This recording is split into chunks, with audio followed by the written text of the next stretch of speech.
हाय। अमृत मंथन में एक बार फिर से आप सबका स्वागत है। पिछले एपिसोड में हमने भारत में मुगल वंश की स्थापना, इसके संस्थापक ज़हीरुद्दीन मोहम्मद बाबर और उसके छोटे से कार्यकाल में उसकी उपलब्धियों के बारे में देखा। हमारा जो पढ़ाने का अंदाज़ है वो प्रश्न और उत्तर के माध्यम से हर लाइन में छोटी छोटी बातें ऐसी रहती हैं जो आपकी कॉम्पिटिटिव एग्ज़ाम्स में काफ़ी उपयोगी होंगे। इसलिए ध्यान से सुनिए, कमेंट कीजिए, सब्सक्राइब कीजिए, लाइक कीजिए और मेरा मोरल हाई कीजिए। इस एपिसोड में हम मुग़ल वंश के दूसरे शासक नसीरुद्दीन मोहम्मद हुमायूं के बारे में देखने जा रहे हैं। आइए शुरू करते हैं। पहला प्रश्न है, नसीरुद्दीन मोहम्मद हुमायूं का जन्म किस वर्ष हुआ था? उत्तर है 1508। हुमायूं का जन्म 6 मार्च 1508 ईस्वी में काबुल में हुआ था। इनके पिता बाबर और माँ माहिम बेगम थीं, जिन्हें सुल्ताना बेगम के नाम से भी जाना जाता है। नासिरुद्दीन का शाब्दिक अर्थ धर्म का रक्षक होता है और हुमायूं का शाब्दिक अर्थ भाग्यशाली व्यक्ति होता है। इतिहासकारों ने हुमायूं को दुर्भाग्यशाली राजा बताया है,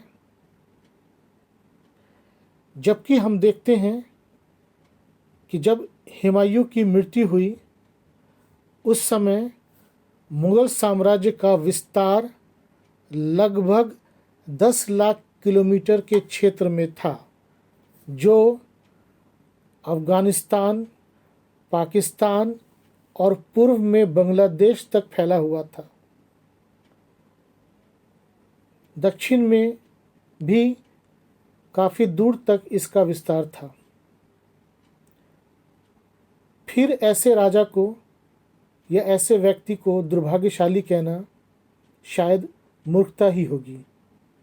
इन्होंने बचपन में पर्शियन, अरबिक और टर्किश सभी भाषाएं सीखी।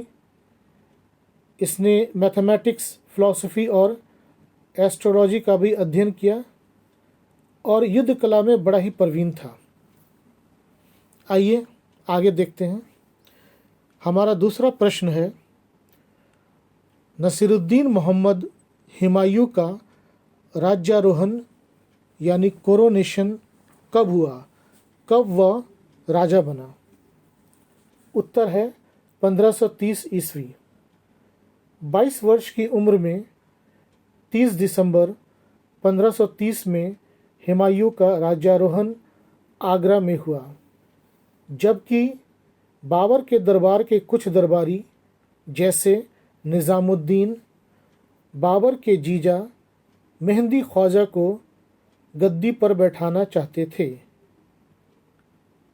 ये लोग हुमायूं को नहीं पसंद करते थे। मेहंदी ख्वाजा ने इसे व्यर्थ माना और राज्यारोहण में हुमायूं का साथ दिया। बाबर ने भी अपने मरने से पहले हुमायूं को ही उत्तराधिकारी मनोनीत किया था। हमारा तीसरा प्रश्न है, जो एग्ज़ाम्स के नज़रिए से बहुत इम्पॉर्टेंट है। हुमायूं की एक गलती भी मानी जाती है। प्रश्न है, हुमायूं ने बाबर की इच्छा अनुसार साम्राज्य का बंटवारा कैसे किया, यानी किन किन लोगों के बीच किस किस हिस्से को बांटा? कामरान मिर्ज़ा को बाबर ने क्या दिए, हुमायूं ने क्या दिया? तो कामरान मिर्ज़ा को काबुल और कंधार की गद्दी दी। हिंदाल मिर्ज़ा को मेवात अलवर दे दिया। अस्करी मिर्ज़ा को संभल और अपने एक चचेरे भाई सुलेमान मिर्ज़ा को बदख्शा का सूबेदार बना दिया। सुलेमान मिर्ज़ा ने आने वाले दिनों में हुमायूं की बहुत मदद की, लेकिन बाद में उसका कत्ल कर दिया जाता है। अगला चौथा प्रश्न है, कालिंजर का युद्ध कब हुआ? यह युद्ध 1531 ईस्वी में हुआ। कालिंजर वर्तमान उत्तर प्रदेश के बांदा जिले के बघेल खंड में स्थित है। गुजरात के शासक बहादुर शाह के बढ़ते हुई शक्ति को रोकने के लिए हुमायूं ने कालिंजर का अभियान किया। शासक बनने के बाद भारत में हुमायूं का यह प्रथम अभियान था।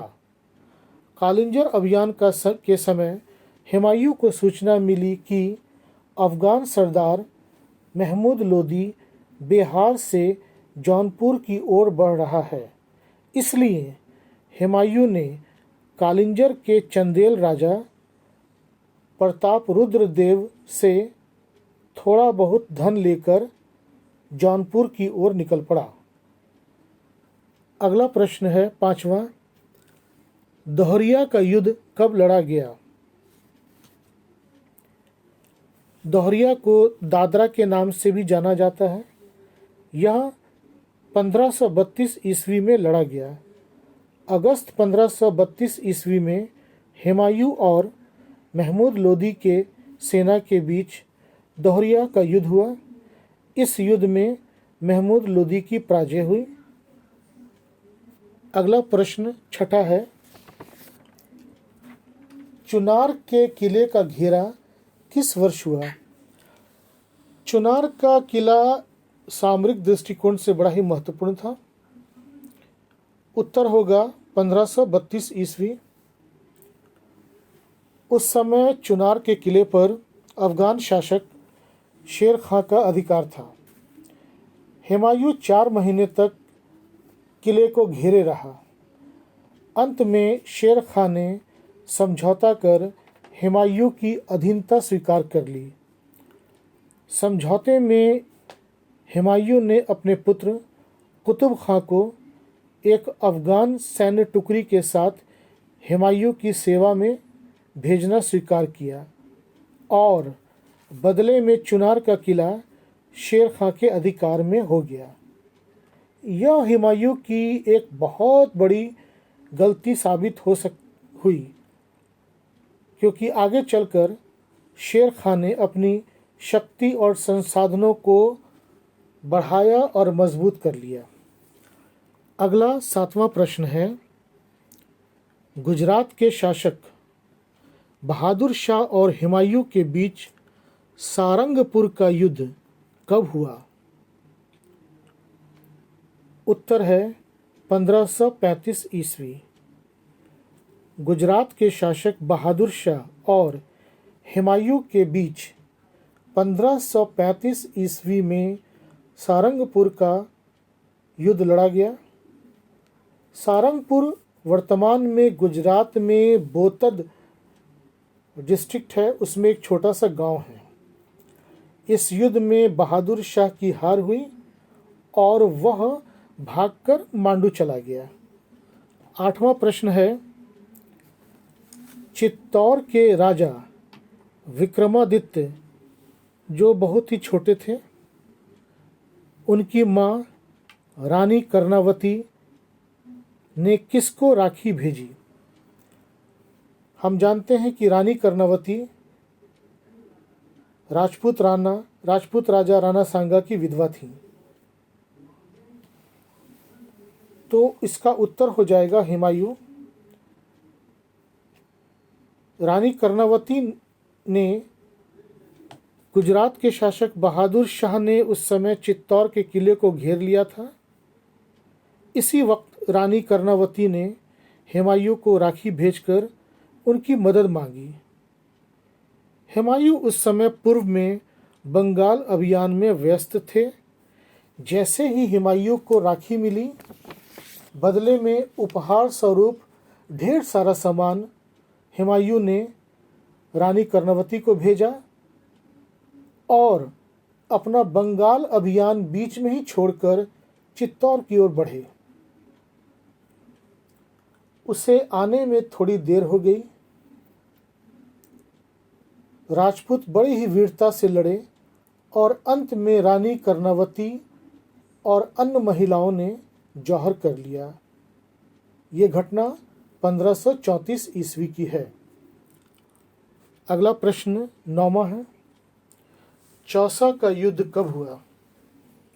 उत्तर है 1539 ईस्वी। जून 1539 ईस्वी में हुमायूं और शेर खां की गंगा नदी के उत्तरी तट पर स्थित चौसा नामक स्थान पर मुठभेड़ हुई। इस युद्ध में हुमायूं के बहुत सारे सैनिक मारे गए। हुमायूं ने नदी में कूदकर अपनी जान बचाई। उस नदी को पार कराने में निजाम सिक्का नाम के एक भिश्ती ने हुमायूं की मदद की। इस एहसान के बदले भिश्ती की इच्छा पूरी करते हुए हुमायूं ने 14 दिसंबर 1555, डेट याद रखेंगे, महत्वपूर्ण है, सभी किताबों में जल्दी नहीं मिलता है। 14 दिसंबर 1555 को भिश्ती को भारत का एक दिन का बादशाह बना दिया। निजाम सिक्का ने चालाकी दिखाते हुए एक दिन के लिए चमड़े के सिक्के चलाए।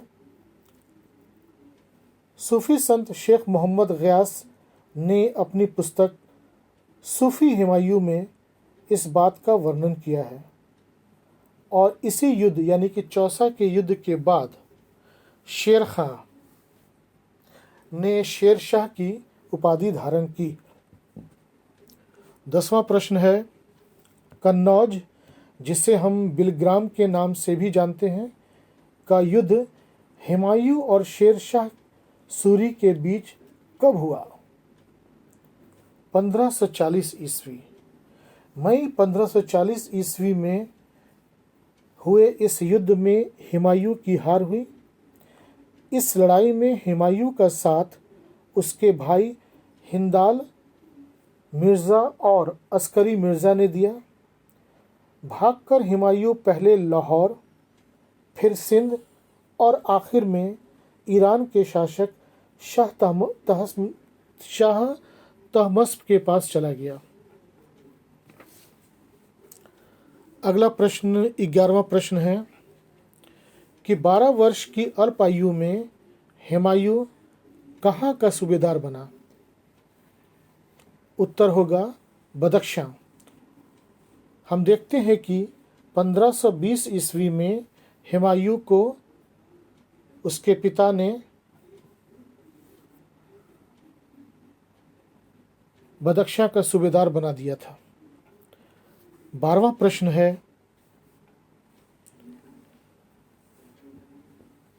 हुमायूं की जीवनी हुमायूं नामा की रचना किसने की थी? हुमायूं नामा की रचना हुमायूं की बहन गुलबदन बानो बेगम ने फारसी भाषा में हुमायूं बादशाह गुलबदन बेगम बिन्त बाबर पादशाह अम्मा अकबर पादशाह, इतना लंबा नाम है, इस नाम से की थी। इसीलिए आगे चलकर सुविधा के लिए हम इसे सिर्फ हुमायूं नामा के नाम से ही जानते हैं। इस जीवनी में के पहले आधे भाग में गुलबदन बेगम ने बादशाह अकबर की चर्चा की है और बाद के आधे हिस्से में हुमायूं की। हुमायूं नामा का अंग्रेजी में अनुवाद एनिट बेवरेज ने किया था। नेक्स्ट प्रश्न है, हुमायूं ने किस वर्ष पुरानी दिल्ली में दीनपनाह नामक शहर की स्थापना की? ये वर्ड जो दीनपना है बहुत ही इम्पोर्टेंट है। 1533 ईस्वी में हुमायूं ने पुरानी दिल्ली में दीनपनाह नामक शहर की स्थापना की थी। दीनपनाह का अर्थ होता है आस्था का आश्रय। इसी दीनपनाह के अंदर बने पुस्तकालय, जिसका नाम शेर मंडल है, की सीढ़ियों से गिरकर आने वाले वर्ष यानी कि 1556 में हुमायूं की मृत्यु हो जाती है। अगला प्रश्न है, हुमायूं ने बंगाल की तात्कालिक राजधानी गौड़ का नाम बदलकर क्या रखा? हुमायूं जब बंगाल पहुंचा तो वहां की स्थिति बड़ी ही दयनीय थी। हर तरफ लाशें, भुखमरी और बेरोजगारी थी। लोग उसको जहन्नुमबाद के नाम से जानते थे। हुमायूं ने इसका नाम बदलकर जन्नताबाद रख दिया। अगला प्रश्न है, अबुल फजल ने किस मुगल बादशाह को इंसान एक कामिल शब्द से संबोधित किया है? उत्तर होगा हुमायूं। इंसान कामिल का शाब्दिक अर्थ होता है परिपूर्ण मानव या परफेक्ट मैन। आप लोगों को कैसा लग रहा है ये? नींद तो नहीं आ रही है ना? समझा समझा के बताया जा रहा है, शब्दों पर जोर दिया जा रहा है ताकि आपके दिमाग में वो फिट हो जाए। अगला प्रश्न है, 16वां प्रश्न है, हुमायूं ने अमीर ए अखबार की उपाधि किसे दी? तो इसका उत्तर है ख्वांद मीर। ख्वांद मीर ने ही कानून ए हुमायूनी की रचना की थी। इस पुस्तक में हुमायूं को खगोल शास्त्र एवं ज्योतिष शास्त्र के प्रति अनुराग दिखाया गया है। अगला प्रश्न है, मुगल काल में तुला दान की प्रथा की शुरुआत किसने की? उत्तर होगा हुमायूं। तुला दान के अंतर्गत क्या होता था कि तराजू के एक पल्ले में राजा साहब बैठ जाते थे और दूसरे पल्ले में सोना चांदी जेवरात रख दिए जाते थे उनके वज़न के बराबर, और बाद में इन सब को गरीबों में बांट दिया जाता था। नेक्स्ट 18वां प्रश्न है, किस मुगल कालीन शासक ने चित्रकला की मुगल शैली की शुरुआत की? उत्तर हो जाएगा हुमायूं। आगे चल के हम देखेंगे कि हुमायूं का मकबरा इसी चित्रकला यानी कि मुगल शैली में बना हुआ है, जो ईरान और उसके क्षेत्र से लाई गई कला थी। अगला प्रश्न है, कौन सा मुगल शासक सप्ताह के 7 दिन 7 अलग अलग ढंग के वस्त्र पहनता था? उत्तर है हुमायूं। आगे बढ़ जाते हैं, समझ में आएगा आगे कि क्यों वो ऐसा करते थे। 20वां प्रश्न है, किस मुगल शासक के दरबार में मीर सैयद अली, नाम याद रखेंगे, मीर सैयद अली और ख्वाजा अब्दुस समद नामक चित्रकार थे? उत्तर है हुमायूं। ये दोनों ही चित्रकार ईरान के थे और इन दोनों ने ही भारत में मुगल चित्रकला की शुरुआत की थी। अगला प्रश्न हमारा एक स्टेटमेंट पर आधारित है। हमें बताना है कि ये किसने और किसके बारे में कहा। स्टेटमेंट है, he tumbled through his life and tumbled out of it. प्रश्न है कि हुमायूं के संदर्भ में किस इतिहासकार ने ये कहा था? उत्तर है स्टैनले लेन पूल। हिंदी में हो जाएगा कि वो कौन सा शासक था जो जीवन भर लड़खड़ाता रहा और अंत में पुस्तकालय की सीढ़ियों से लड़खड़ाता हुआ गिर गया और मर गया? अपनी पुस्तक मिडाइवल इंडिया में स्टैनले लेन पूल ने ये लिखा है। अगला 22वां प्रश्न है, निर्वासन के दौरान जब 1540 में हुमायूं भारत से चला गया, खदेड़ दिया गया, उस निर्वासन के दौरान 29 अगस्त 1541 ईस्वी में हुमायूं ने मीर अली अकबर जामी, नाम याद रखेंगे, मीर अली अकबर जामी की किस पुत्री से विवाह किया? उत्तर है हमीदा बानो बेगम। यह अकबर की माँ थी जिन्हें अकबर ने मरियम माकामी की उपाधि दी थी। अगला 23वां प्रश्न है, मच्छीवाड़ा का युद्ध कब हुआ? उत्तर है 1555 1555।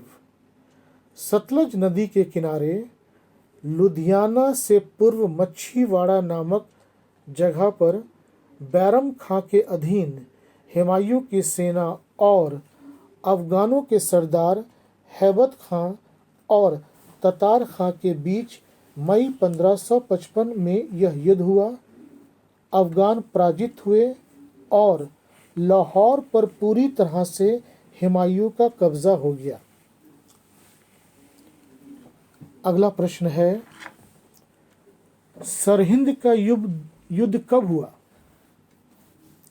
उत्तर है 1555 यानी 1555 ईस्वी।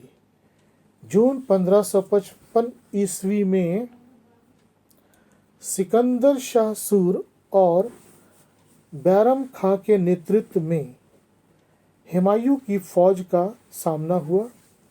सरहिंद पंजाब के फतेहगढ़ साहिब में एक किला था। सिकंदर शाह सूर 80,000 की विशाल सेना के साथ आया, परंतु वह हार गया और इस तरह से एक बार फिर से दिल्ली की गद्दी पर हुमायूं का अधिकार हो गया, परंतु वह इसका उपभोग बहुत दिनों तक नहीं कर सका और अगले ही वर्ष 1556 में उसकी मृत्यु हो गई। अगला प्रश्न है जो हमारा 25वां प्रश्न होगा,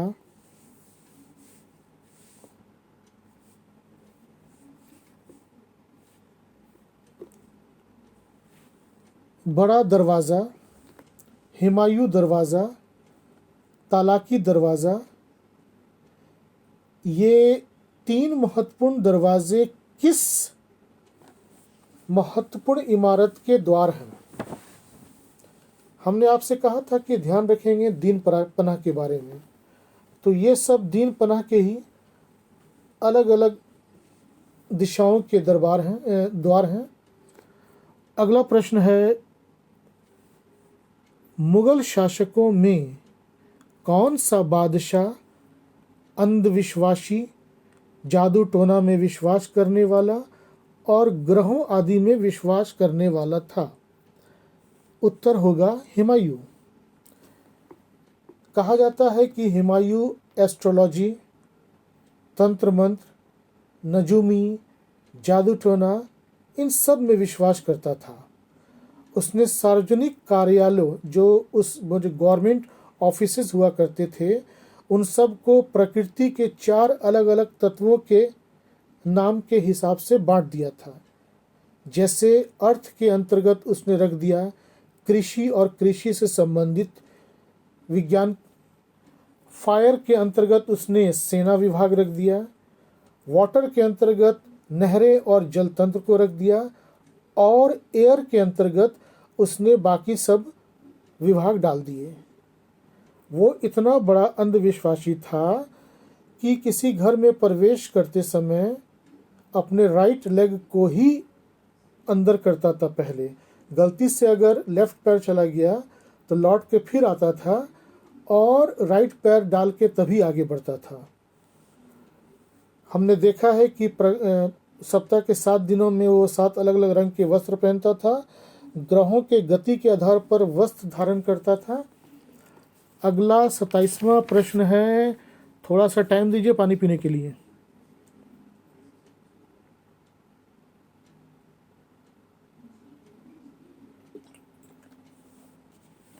चलिए,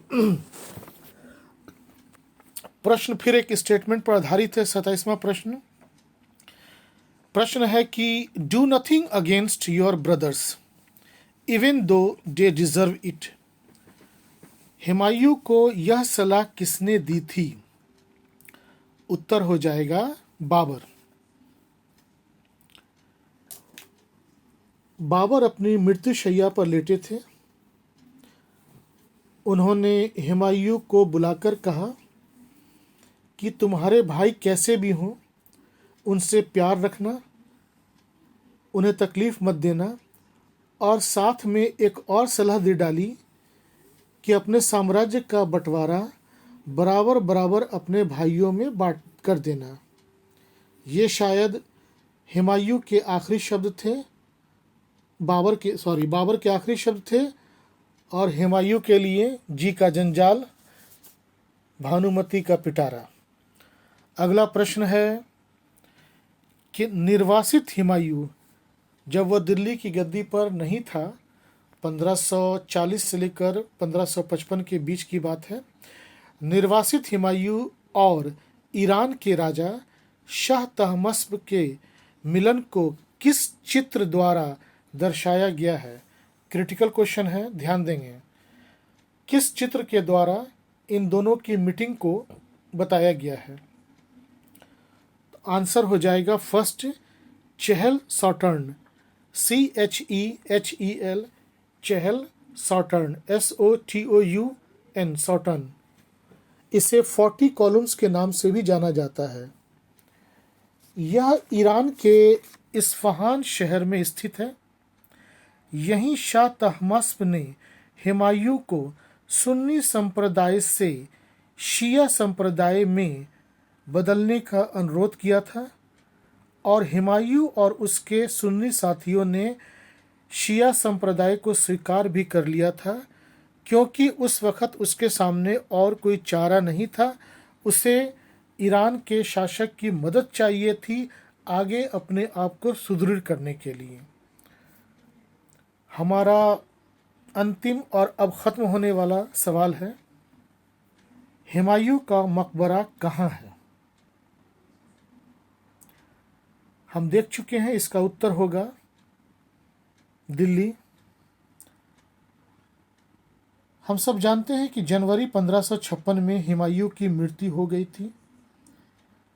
उसी के द्वारा बसाए गए शहर दीन पनाह के अंदर शेरमंडल नामक पुस्तकालय की सीढ़ियों से गिरकर सर में चोट लगने की वजह से हुमायूं की मृत्यु हो गई थी। दिल्ली में उसका मकबरा उसी की हुमायूं की विधवा हाजी बेगम ने मुग़ल वास्तुकला के अनुसार बनाया था। उसके वास्तुकार बाप और बेटे यानी कि मीरक मिर्ज़ा गयास और उसके बेटे सैयद मोहम्मद हैं। समरकंद में स्थित तैमूर लंग की बात कर रहे हैं, का मकबरा जो गुर-ए-अमीर GUR गुर-ए-अमीर AMIR गुर-ए-अमीर को ध्यान में रखकर ये बनवाया गया है। इसे लाल ताजमहल के नाम से भी जाना जाता है और कहा जाता है कि इस मकबरे को ताजमहल का पूर्वगामी भी कहते हैं। 1993 ईस्वी में यूनेस्को ने इसे वर्ल्ड हेरिटेज साइट का दर्जा दिया है। हमारा अंतिम और 30वां प्रश्न है, हुमायूं के शासनकाल के दौरान गुजरात के शासक बहादुर शाह किस तोपची की मदद से एक शानदार तोपखाना बनाने में सफल हुए? उत्तर है रूमी खां। यह टर्की का रहने वाला था और ये बहुत ही नामचीन तोपची था। आश्चर्य है, आप सबको ये पसंद आया होगा। किस्से, कहानी, शेर व शायरी, गाना, ये सब करने से बेहतर है टू द पॉइंट होके मैं चल रहा हूँ। मैं चाह रहा हूँ आपको थोड़े समय में जो भी हमारा टॉपिक है, और ये सिर्फ उत्तर ही नहीं, प्रश्न में भी बहुत सारी बातें हैं और उत्तर को भी डिटेल से किया गया है। फिर हमारा आपसे अनुरोध है कि आप कमेंट सेक्शन में जाएं। आपको जो भी हमसे संवाद करना है या आगे अगर किसी टॉपिक पर आपको विशेष चाहिए इतिहास से संबंधित, तो आप हमसे बोल सकते हैं। सब्सक्राइब करें ताकि आपको रेगुलर अपडेट हमारे चैनल का मिलता रहे। शेयर करें ताकि हमारा मनोबल बढ़ता रहे। आगे हम मुगल वंश के महानतम शासक अकबर द ग्रेट के बारे में देखेंगे। जल्द ही वीडियो आप तक पहुंच जाएगी। Thanks for watching and good by two you guys.